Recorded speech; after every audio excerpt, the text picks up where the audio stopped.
Você já ouviu o termo cosmovisão e não conhece uma definição tão legal assim ou não sabe explicar direito como funciona? Então fica aí que a gente vai falar sobre isso hoje.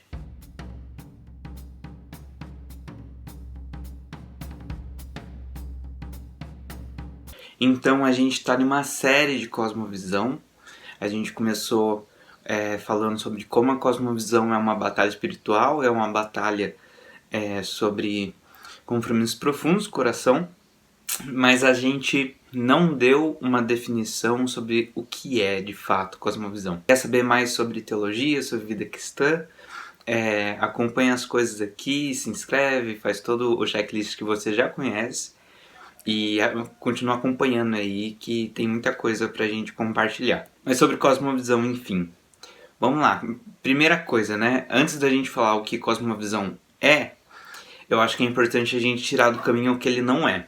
Por quê?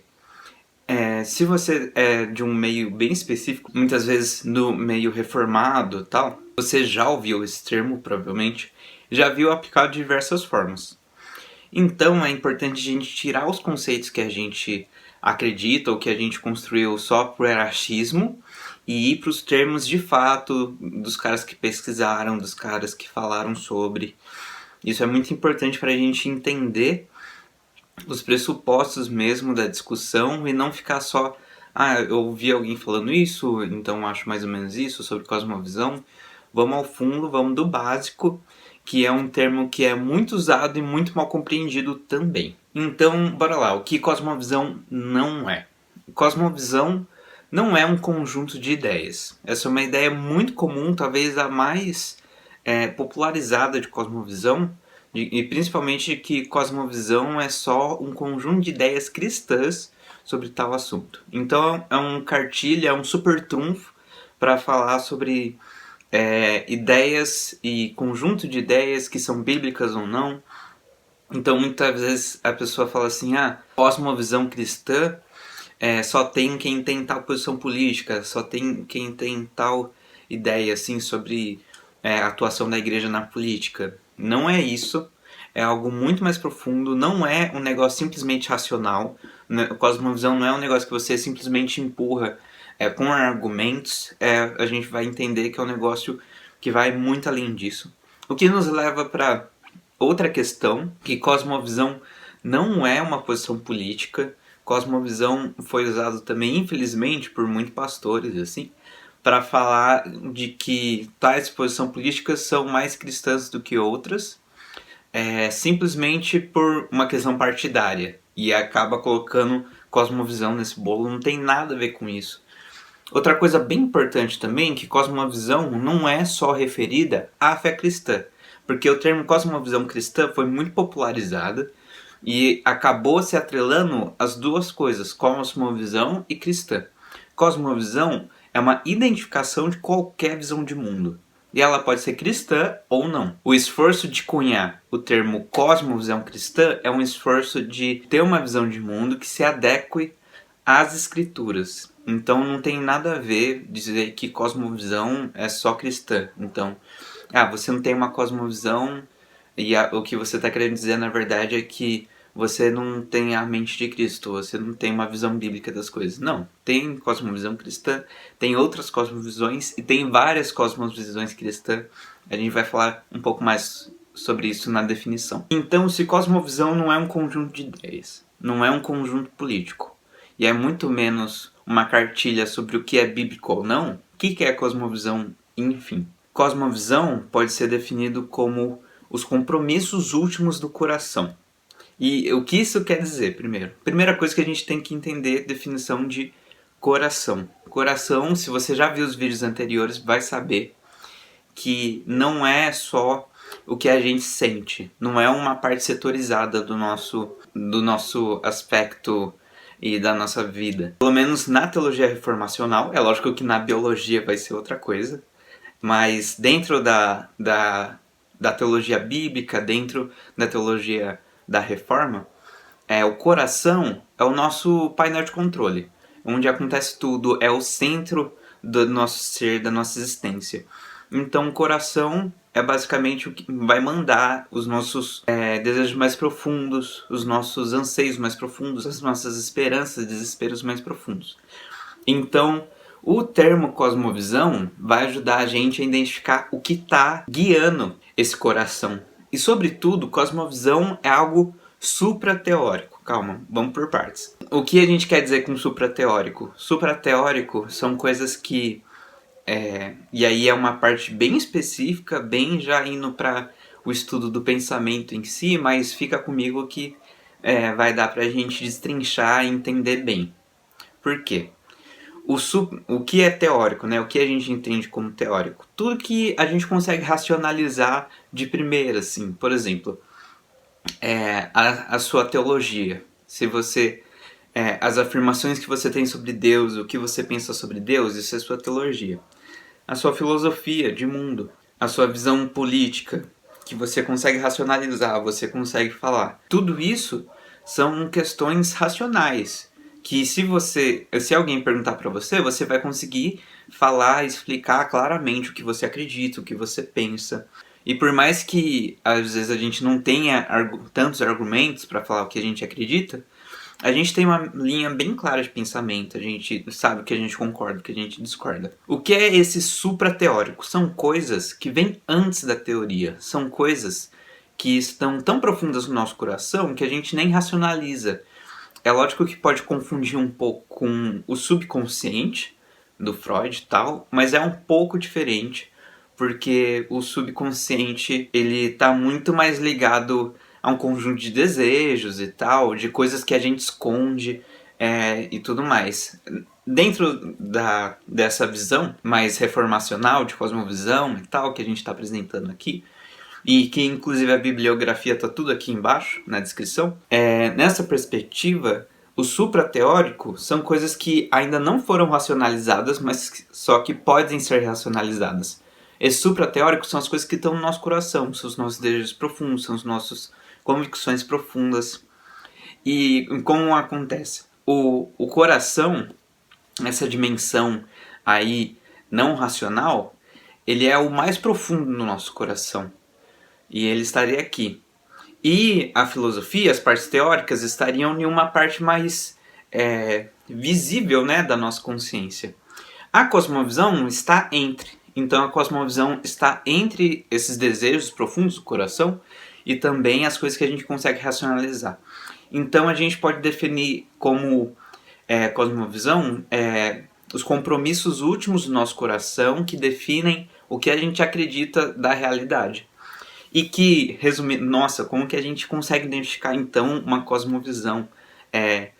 Como que a gente consegue entender qual é a minha cosmovisão ou a cosmovisão dos outros?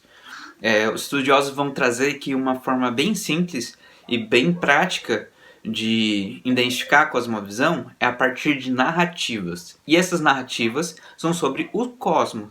Eu sei que o termo cosmovisão em si assusta demais, assusta bastante. Mas se a gente pensar cosmovisão só como cosmos, que seria o cosmo, e visão, o que pode ser também traduzido como visão de mundo, fica muito mais simples. Então, cosmovisão nada mais é do que o que a gente acredita que o mundo é. Por exemplo, e aí a gente vai para questões bem filosóficas, né? Mas se a gente perguntar para alguém o que é o ser humano, é coisa que a gente já falou no outro vídeo. O que é o ser humano? A gente na cosmovisão cristã, a gente vai falar que o ser humano é imagem e semelhança de Deus. Então a gente já tem um monte de ponto de partida aí. A gente entende que o ser humano foi criado e que existe um Deus e esse Deus foi consciente em criar a gente. E se você perguntar para um ateu o que é um ser humano, ele vai falar provavelmente que é um monte de partículas, é um resultado da evolução. Então a gente vê aí um aspecto racionalista, que para ele tudo o motor da crença dele é a razão, e também ele vai ser bem materialista no sentido de que não existe nada além da matéria. Então tudo isso já mostra onde o coração dele está e quais são as convicções do coração dele, e principalmente os compromissos religiosos. Ou seja, a gente acha que religião é só a religião cristã, islã e espírita, mas na verdade qualquer compromisso profundo no coração já é um tipo de religião, já é um tipo de devoção. porque o ser humano ele tem essa lacuna de adorar alguma coisa, colocar algo no centro da experiência dela. Então, cosmovisão nada mais é do que a gente entender qual é esse ponto de partida do coração e entender isso através de uma narrativa que explica as coisas mais básicas da existência, por exemplo, por que a gente existe, se o ser humano precisa de salvação ou não, ou se existe vida depois da morte. Tudo isso vai definir um tipo de compromisso, um tipo de imagem que a pessoa tem sobre, e uma narrativa, né, principalmente, que a pessoa vai ter sobre a existência, sobre o cosmos. E aí é muito útil a gente trazer esse termo para a gente entender sobre o que se trata a cosmovisão. Então, nada mais é do que isso, compromissos do coração. Acho que é a forma mais simples e mais direta de entender a cosmovisão. E esses compromissos do coração vai resultar em narrativas. E essas narrativas a gente consegue identificar aí cosmovisão. E como a gente entende cosmovisão cristã?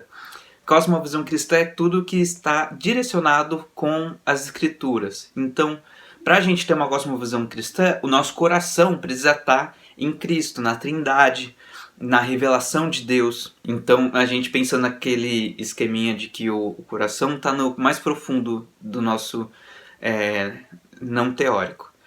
E de que a cosmovisão está entre o nosso teórico e o nosso não teórico, a gente consegue identificar aí que é impossível a gente ter uma cosmovisão cristã sem um coração regenerado pelo Espírito Santo. O nosso coração pecador tem que ser transformado para a gente entender e ter uma cosmovisão cristã. Mas, ao mesmo tempo, é possível a gente ter um coração regenerado em Cristo Jesus e não ter uma cosmovisão cristã. Por quê? Cosmovisão é algo que precisa ser cultivado. É lógico que cosmovisão também tem muito a ver com as referências que a gente absorve, as coisas que foram ensinadas pra gente, tanto socialmente quanto de criação.